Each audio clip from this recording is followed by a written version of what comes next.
Уште нешто што сакам да кажам, а тоа е универзална сала, каде што стои реализација, ми се чини од околу 1/3 од парите кои што биле наменети.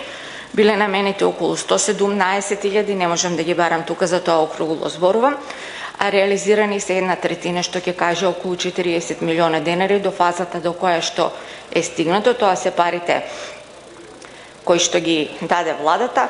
До тамо е стигнато затоа што проектот е стопиран и кога сме веќе кај тоа во интерес на вистината, бидејќи беше споменато тука, треба да се каже кога е проектот стопиран и зошто е проектот стопиран, а не во јавноста да се замајува јавноста. И повторно ќе споменам да се споменуваат имиња, дека откривме топла вода, откривме дека има недостатоци во проектот, кога претходното раководство тоа го констатирало и тоа не е ништо ново.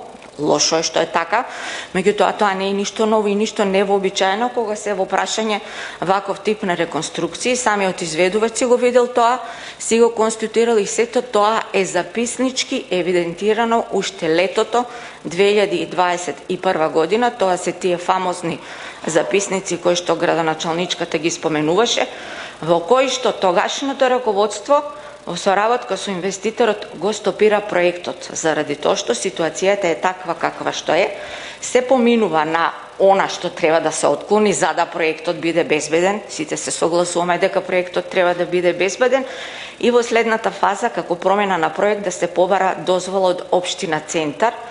Во тој период се изборите распишени, она што требало да го направат законски не било можно. Сега останува градоначалничката тоа да го направи пред општина Центар, за да може проектот да продолжи. До овој момент, после 4 месеци, градоначалничката тоа го нема направено. Во интерес на вистината и на граѓаните го кажам тоа заради тоа што секогаш кога се излегува на пресконференции се кажува тоа што народот сака да слушне, а во најголем број случаи се кажуваат половични информации. Благодарам.